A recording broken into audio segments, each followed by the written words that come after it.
जो कि बिल्डर कहते हैं अपने आप को या ज़मीन के दलाल हैं, वो लोग किसी और पार्टी से उसमें से कुछ ज़मीन खरीद करके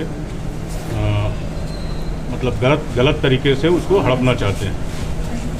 वो सीओ ऑफिस में उसका सीमांकन कराने के लिए 11/3/2022 को उन्होंने एप्लीकेशन दिया था, जो कि मुझे मालूम चला, तो मैं भी उसको मतलब सीमांकन नहीं करने के लिए एक अपील किया कि वहाँ ऐसा केस चल रहा है उस ज़मीन पे, सो इसका सीमांकन ना किया जाए। उस समय मुझे आश्वासन दिया गया कि इस पर सीमांकन नहीं होगा, और उस समय सीमांकन हुआ भी नहीं। अचानक से मुझे 26/6 को मालूम चलता है कि उस ज़मीन पे अमीन गया है नापी करने के लिए, और नापी करके रिपोर्ट सीओ ऑफिस में पेश किया है। तो मैं 28 तारीख को फिर से सीओ ऑफिस में एक आवेदन दिया कि ऐसा है कि मैंने तो पहले भी आपको आवेदन दिया था कि इस पर सीमांकन न किया जाए, तो आपने कैसे इसका सीमांकन कर दिया, इसको रोका जाए। तो मुझे उस समय भी आश्वासन दिया गया कि नहीं, इसका सीमांकन नहीं होगा। बाद में मुझे मालूम चलता है 2 दिन पहले कि उसका सीमांकन कर दिया गया। कल हम लोग सीओ ऑफिस भी गए थे, सीओ साहब से मुलाकात नहीं हुई, बड़े बाबू से मुलाकात हुई। उन्होंने कहा कि ऐसा है, जो सीमांकन हो गया है तो आप इसका नकल निकाल करके LRDC के पास एक आवेदन दीजिए, वहीं से अब इसका निष्पादन होगा, वहीं से ये इसको खारिज कर सकते हैं। उसी के अंतर्गत हम लोग LRDC साहब के पास आए थे। LRDC साहब बहुत अच्छे से समझाएं, और सीओ साहब से भी बात किए हैं।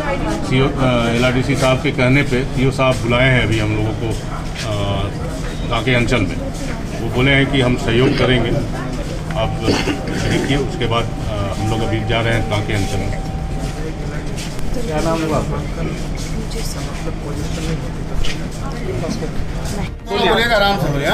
LRDC से आज हम लोग जब मिले, इनका कहना है कि सीमांकन का मतलब ये नहीं कि उनका दखल होगा, लेकिन उस पेपर को लेकर के 100 आदमी की संख्या में वहाँ जा कर के गेट पर ताला लगा हुआ उसको तोड़ देना, थाने में बैठ करके थाने के लोग भी उसको कहते हैं कि आप उसका स्टे ऑर्डर लाइए, और उसका स्टे ऑर्डर क्या से हम लोग ला जाएंगे। तो ये सब प्रक्रिया चल रही है। अब उसमें उस स्थिति में मान लीजिए 100 आदमी हो जाते हैं, 20-50 आदमी हम जाएंगे, किसी के साथ कोई घटना घटती थी, इसका जिम्मेवार कौन होगा? इसके सीओ होंगे। मेरा ये कहना है, ये प्रक्रिया गलत लग रहा है कि जल जंगल जमीन की सरकार में जमीन जो है सुरक्षित है। अब जल जंगल के सरकार में राजनीतिक बात हम नहीं करेंगे, हम अपनी बात करेंगे। हम क्यों लग रहा है कि होनी चाहिए ना, लॉ एंड ऑर्डर तो चाहिए ना। लॉ एंड ऑर्डर लोकल स्तर पर अगर गड़बड़ हो रहा है तो सरकार को हम डायरेक्ट सीधा दोषी दे दें, ये अलग है। व्यवस्था तो उसी से चलती है ना। अब व्यवस्था चलती है, ऊपर के पदाधिकारी को आज मालूम हुआ कि इन्होंने कहा इस पर सुधार किया जाए। इन्होंने आज आदेश दिया कि इसको सुधार किया जाए। तो हम सरकार पर कोई आरोप प्रत्यारोप नहीं करेंगे। हम अभी अपने स्तर से अपनी बात कर रहे हैं। हमारे ज़मीन को हमको मुक्त किया जाए उनके जमीन से, बस इतना ही हमारा कहना है। परिचय बता दीजिए। मेरा नाम शिवाजी सिंह है, क्षत्रिय समाज से हम लोग आते हैं। जितने भी आज हम लोग क्षत्रिय समाज से। आपका जमीन नहीं है? हम बोल रहे अपना कुमार सिंह, BIT मैं विनोद कुमार सिंह BIT मेसरा में रहता हूँ। ये आपकी जमीन है? जी, मेरी जमीन। एक बार ले लीजिए, हमसे ले लीजिए।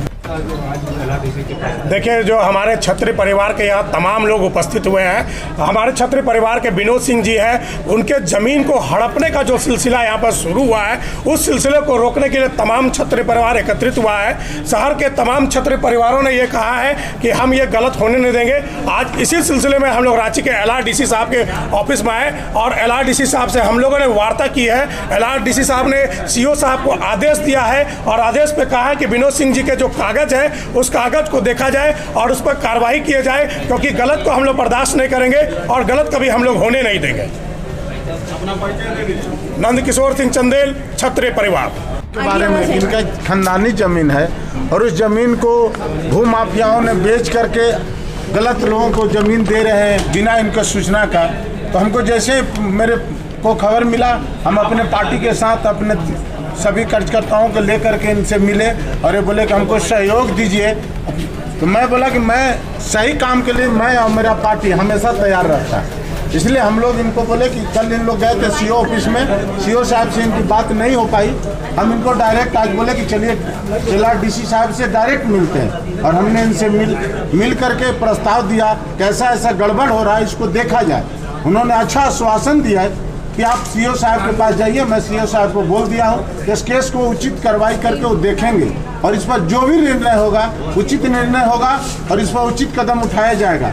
और उचित निर्णय के लिए मैं और मेरा पार्टी सदैव इनके साथ खड़ा रहेंगे और इनका काम ईमानदारी पूर्वक कराने का कोशिश करते रहेंगे। आम आदमी पार्टी महानगर अध्यक्ष सत्येंद्र सिंह।